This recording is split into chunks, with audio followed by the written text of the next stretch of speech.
It's time now to answer your legal questions. Call us now, the number 256-536-0077. Michael with our friends at Timberlake, League and Brooks joining us this morning.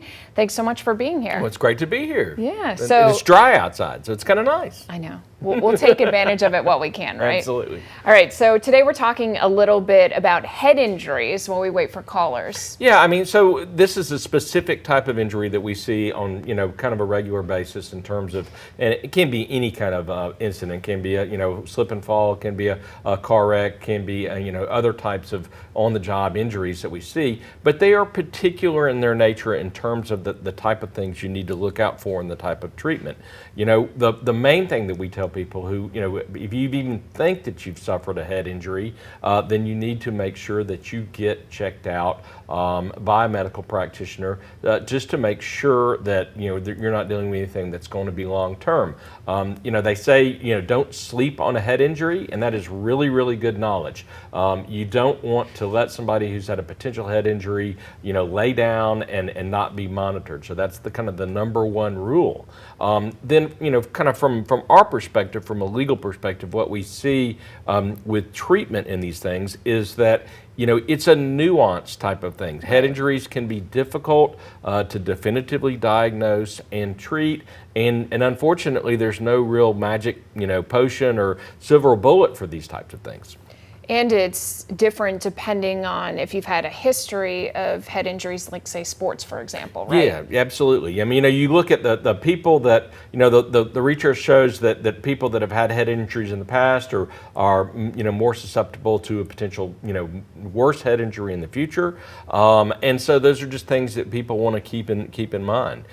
We've seen, when airbags first hit the market, they were a huge beneficial development for the severity of injuries. Right. You saw tragic head-on collisions that didn't end up with the severity of the injuries that we had in the past. But what we noticed was that you were dealing with more concussions. More people had concussion type injuries. Some of it was from the airbags, and so they've modified those types of things to try to alleviate some of those problems. But that's kind of what got us into the area of it doesn't have to be a severe blow to the head to result in a head injury. We call it a mild traumatic brain injury, and they are really difficult to diagnose and treat. So when does this move from injury into the legal realm? Basically, we're not doctors, but Right. we play them in court because you have to have a significant amount of legal knowledge about the type of injury that your client suffers. So that's kind of where we are. We work with the doctors involved in the situation, but we know a lot about the mechanism of injury and the type of treatment available. Okay, it sounds like we also have a caller on the line great. right now. John, you're there? Yeah. Yes. Tell us a little bit about your question. I had a life insurance check come from Gerber Life Insurance that my ex-wife and I both had a mutual policy. They, I guess from their end, said that they inherently sent the check by mistake because we were no longer married. The state of Alabama did not recognize me as a rightful beneficiary. However, they mailed the check. I cashed it. I put the check in my Regions bank account.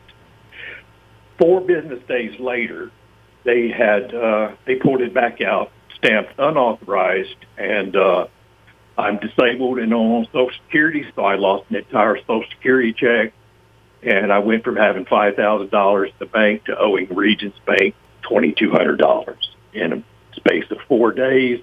Basically, the lady that inherently wrote the bad check or authorized the check with Gerber then took the means to get it back. And at any rate, I cashed what I thought was, or deposit I thought was a legitimate check, and Regions honored it thinking it was. And then 4 days later, not only did I lose a woman that I loved in life, but then I lost the beneficiary check that she had left for me. So at any rate, I was just curious about that because I really believe now that I've received a notification from Regions that I owe them money, that I've got to get some help somewhere, and I'm disabled. I don't have a lot of money, so I almost need maybe some free legal advice. Right, right. Well, one thing that if you cannot afford a lawyer in this type of situation, there's the Madison County Volunteer Lawyer Program may be able to assist you, and it's a association of private practice lawyers that can help you. So write that down, Madison County Volunteer Lawyer Program. They can more than likely provide you some assistance in this situation.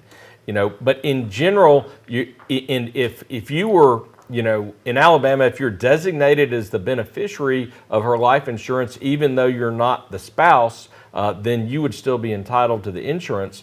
But if you are not specifically designated as a beneficiary and it just says spouse and y'all were divorced, then you wouldn't necessarily be the beneficiary. And the life insurance company in this situation would have a right to basically cure their own mistakes. So I hate that you've had to go through this, but I would encourage you to seek some help through the Madison County Volunteer Lawyer Program.